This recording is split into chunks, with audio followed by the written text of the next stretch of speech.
things are going absolutely well.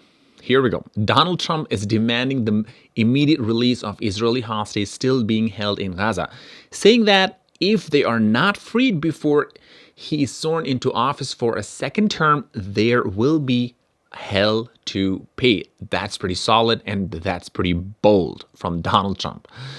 So further, he says, please let this truth serve to represent that if the hostages are not released prior to January 20th, 2025, the date that I proudly assume office as President of the United States, there will be all hell to pay in the Middle East and for those in charge who perpetrated these atrocities against humanity. So Trump wrote everything about this kind of stuff in his post on the Truth Social site. So, and further, he also added that those responsible will be hit harder than anybody has seen hit in the long and storied history of the United States of America. Release the hostages now. So he's becoming pretty clear towards the hostages, and that's pretty much actually very nice.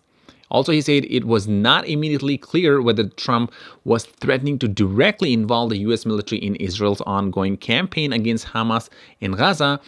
Trump allies have said he hopes there will be a ceasefire and hostage release deal before he returns to the office next year on January 20th, 2025. Things are becoming tight, and that is actually for a good thing, good outcome.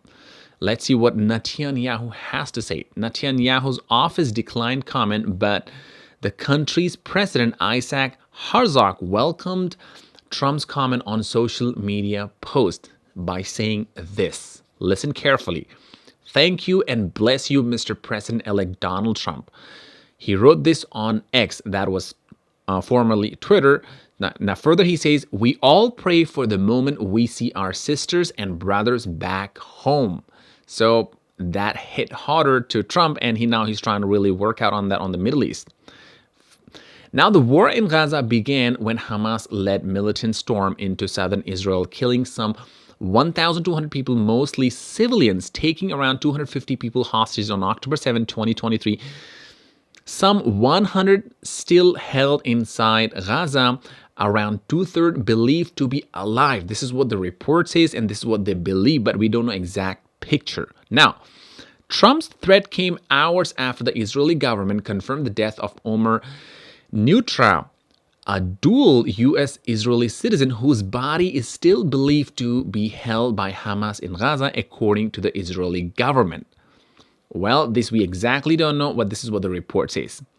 And even the days earlier, Hamas released a hostage video of Edan Alexander, who was serving in an Israeli military when he was taken by Hamas to Gaza, filmed under apparent duress. Alexander called on Trump to work to negotiate for his freedom and that of the remaining Hamas hostages. So let's see what Biden and his administration is really trying to do now for the last try.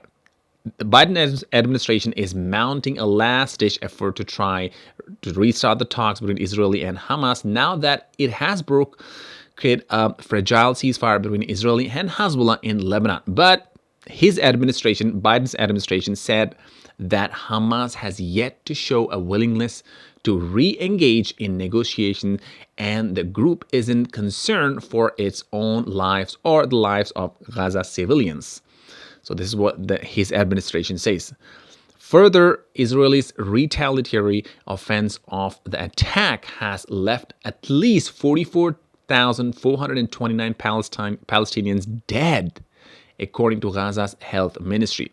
So this war has destroyed vast area of coastal avalanche and also displaced 90% of the population of 2.3 million people, often multiple times. Things went very, very horrible. If you remember France, Macron, he just came out and he was warning Israel that don't continue this war in Lebanon because you're going to make this second Palestine, and we don't want that.